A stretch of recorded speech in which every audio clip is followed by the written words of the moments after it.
Welcome to Game Data. Today we're talking about one of the niftiest mice to be released in the past decade, the Steam controller. With Steam Decks finally making their way into the wild, I figured it was a good opportunity to take a look back at one of Valve's original dives into hardware. After all, take a side-by-side look at both the deck and controller, and you'll see a bunch of similarities. In some ways, the integrated controller in the Steam Deck is Steam Controller version 2, and I anticipate that coming with some real benefits and baggage, which we'll talk about in a few minutes. As a heads up, this video is specifically about the Steam controller's history, appearance, and reception. Actual gameplay and functionality in 2022 will be in a separate video, which I'll have linked above when it's posted in the near future. Okay, with that out of the way, let's get started.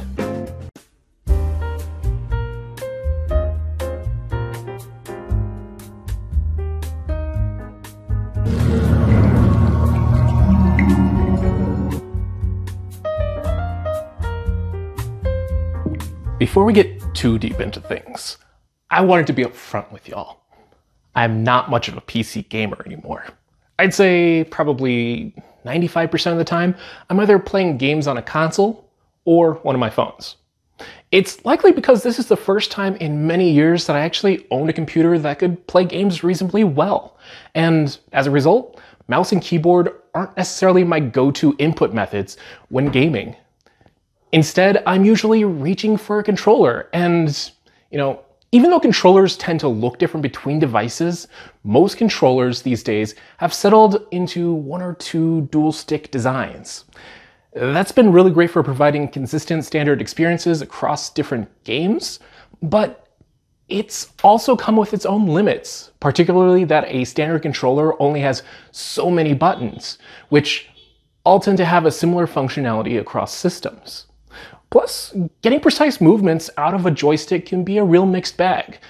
Even with my extreme bias toward controllers, I'd say a mouse is almost always going to be more efficient or precise for things like menu selection, aiming, or even just moving a camera around in a game.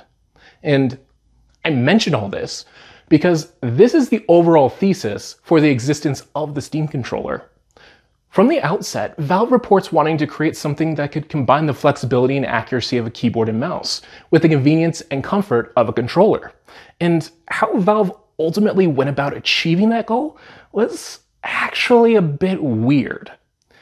Initially, they proposed that the best way to get mouse-level accuracy was by replacing the right thumbstick with a trackball. Even now, that concept doesn't seem like a particularly bad idea. After all, trackballs can get incredibly accurate and are fairly comfortable to use with a single finger, more or less. However, while a trackball mouse can be quite good, placing a trackball on a controller has been historically cumbersome at best.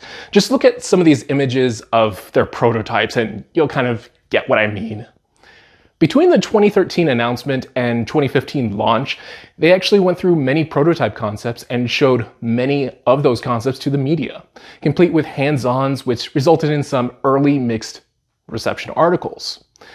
Within the later prototypes, they seemed to realize the awkwardness of a huge trackball though, and flatten the controls onto clickable touchpads.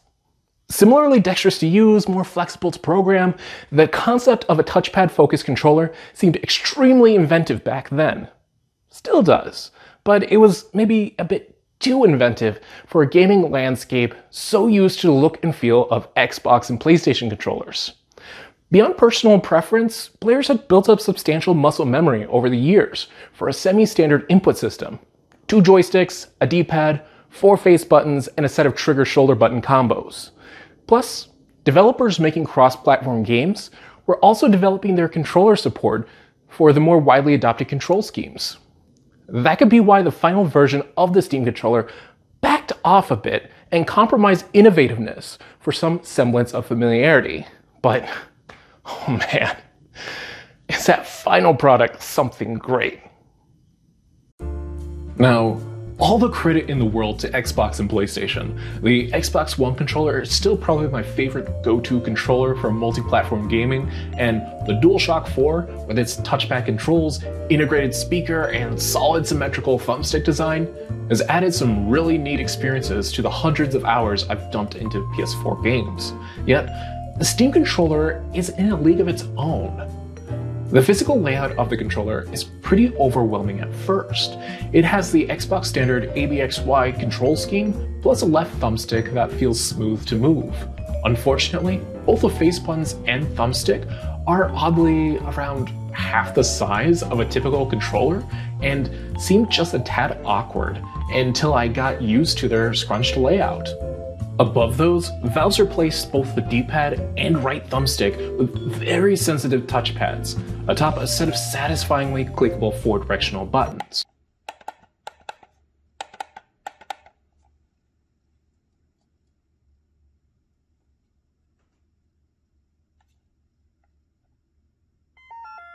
Both touchpads come with some really interesting haptic feedback that conveys direction and intensity of motion. They also take some getting used to, but describing using them as unique experiences is underselling how much they really change the feel of gameplay. Finally, on the shoulders are some extremely clicky shoulder buttons and hybrid trigger buttons. Now, hybrid in this case refers to Valve's decision to make analog triggers with a final digital actuation step at the end. In practice, this means that the triggers pull back smoothly until they hit a point of resistance where just a tiny little bit more force is needed to depress it fully. Combined with the small reprogrammable paddles on the back of the device, Valve really set this device up to offer as precise and nuanced an input experience as possible. And that idea comes through with their connectivity options as well. The controller connects via Bluetooth, as was becoming the standard by 2015, but also a dedicated 2.4 GHz dongle to reduce input latency and connection issues. The controller also has a slew of options to swap connections on the fly, which makes usability that much easier. Both of these quality of life features have been a mainstay in mice for a while now, but I still don't know of any modern controller that makes multi-device usage so easy on players. I also don't know of a modern controller that feels quite like the Steam controller in the hand. Looking at the profile of various modern controllers, there seems to be an agreement between them on how buttons should be generally placed and how the controller's stems should slope. The Steam controller says screw that and sidesteps standard controller design for touchpad wells and a sloped shoulder button scheme that conforms much better to my hands. In this way, it feels like the controller takes another hint from mice. After all, quality mice tend to be curved in just a way where hands can naturally rest on them for large amounts of time without feeling fatigued. And the same is true for the Steam controller, for the most part, with it being more comfortable in general and feeling more natural to hold. I'd honestly say that this is the first controller for me where having fingers on both the shoulder and trigger buttons at the same time isn't entirely uncomfortable. Yet, even with all of these positives about the design, the Steam controller never really took off with its audience. Part of the issue could be attributed to how it was launched. Instead of being a standalone device, the Steam controller was actually part of Valve's push into the living room. While Steam had been well established on PCs for a while by 2015, the fact that the games it sold worked specifically on laptop and desktop computers typically meant that gaming machines didn't have a home on the biggest screen in most people's houses, their TV. That space was almost entirely dedicated to the home consoles of the time, and kinda still is. Plus, PC gaming, by nature, can be a bit less user-friendly than consoles. With the exception of some high-end systems, most setups often requires players to tinker with settings or files to get games working perfectly. That's not even mentioning the potentially complex method of navigating through the Steam clients to selecting game and download the game properly and launch it. It can be a headache for anyone who's less tech-savvy or used to the setup overall. Consoles are much more plug-and-play though. If a game doesn't work as expected, it's generally because something went wrong with the game's development rather than the settings of the machine itself. Valve's attempt at a remedy for all of this was threefold. 1. Steam machines, dedicated hardware supporting a list of games with console-like interface. 2. Steam Link, a set-top box which could wirelessly pass the video of a connected PC to another device over Wi-Fi. And then 3. The Steam Controller, a new input device bridging the gap between controllers and mice to use with both the machines and the Link. Unfortunately, Steam machines bombed with middling reviews, hardware, and supported content compared to home consoles of the time. Steam Link also proved slightly cumbersome in use and was ultimately discontinued in favor of an app that could accomplish the same functions, which was much easier to use. The lackluster success of both pieces of hardware proved a decisive blow for the Steam controller, which, remember, was released to work specifically with those pieces of hardware. To make matters worse, reviews for the controller itself were quite mixed. Some reviewers saw the potential of the controller, but were put off by the steep learning curve needed to really make use of the controller's features. Others just didn't quite understand what Valve was going for. After all, remember, this is a new control scheme. Even with a few similarities to the controllers before it, it all just feels different to hold. The joysticks are out of alignment compared to common controllers, the touchpads take some getting used to, and the face buttons are much, much smaller than even I'd prefer for a standard full-size controller. Still, a good chunk of folks did actually buy the Steam controller, whether out of interest, fanaticism, or novelty. However, without glowing reviews to back it up, I imagine most people found it hard to justify spending $50 on a new controller with a new layout to learn which wasn't obvious in its need or use case up front. After all, most controller users didn't fret about their lesser precision, and keyboard and mouse users didn't necessarily have a dire need to switch to controllers. The lack of urgent need likely meant that overall, the consensus was that people didn't need to buy it. And ultimately, that feels like the biggest point of failure for Valve's endeavor. They sought to enter the market of more casual, couch-centered gamers, but hit the roadblock of being a bit too innovative. Without a specific use case for the device, the Steam controller languished as a peripheral bound for the bargain bin, which is exactly where it ended up. 4 years after its launch, the Steam controller manufacturing was officially discontinued, and all remaining controllers were sold off for dirt cheap, about $5.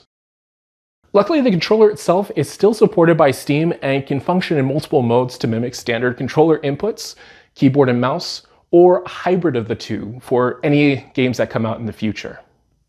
Nowadays, here in 2022, the legacy of the Steam controller feels as mixed as its reception at launch. On one hand, it really seems like Valve was onto something with its design choices. I mean, every button on the Steam controller is reprogrammable in Steam for more compatibility with keyboard configurations. Using a touchpad for camera movement feels oddly great and responsive most of the time, especially with the interesting, albeit loud vibration motors communicating input intensity. Having integrated gyro support for aiming is also well ahead of its time, although oddly, it's still mostly a feature used by Nintendo's controllers. And it offers a bit more correction to any input for anyone using it. On the other hand, everything here might not always be as good as a controller or keyboard. And that's unfortunate because sometimes it can be much better than either. Unfortunately, if you did miss out on the fire sale back in 2019, they're not quite the cheapest devices to get a hold of. To check out if it works for you, a quick eBay search shows them selling mostly above their original retail price at launch, and that price will likely only go up as controllers age or fall into disrepair. For a specific type of gamer though, I think that price might be worthwhile considering how damn nifty this controller can be. Now, to summarize, the Steam controller is an interesting exploration of how a well-designed controller can be let down by timing and lack of familiarity. Valve sought to create something that could merge the ease of console gameplay with the complexity and precision of a keyboard and mouse. Reviews at release disagree as to whether or not Valve actually succeeded in their goals, but there's enough substance to the controller to potentially make it worthwhile to use today. Even so, I'm anticipating the overall response to the updated version of this concept on the Steam Deck to be met with some mixed receptions, largely depending on how well a given person can make use of its unique features.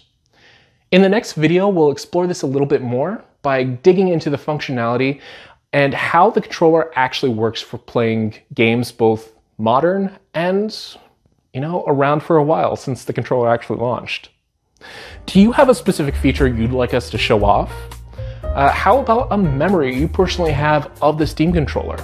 Let us know down in the comments. And hey, if you like this trip down memory lane, be sure to click that like button and then, also click that subscribe button to make sure that you see the next video as soon as it comes out. Until next time, catch you later.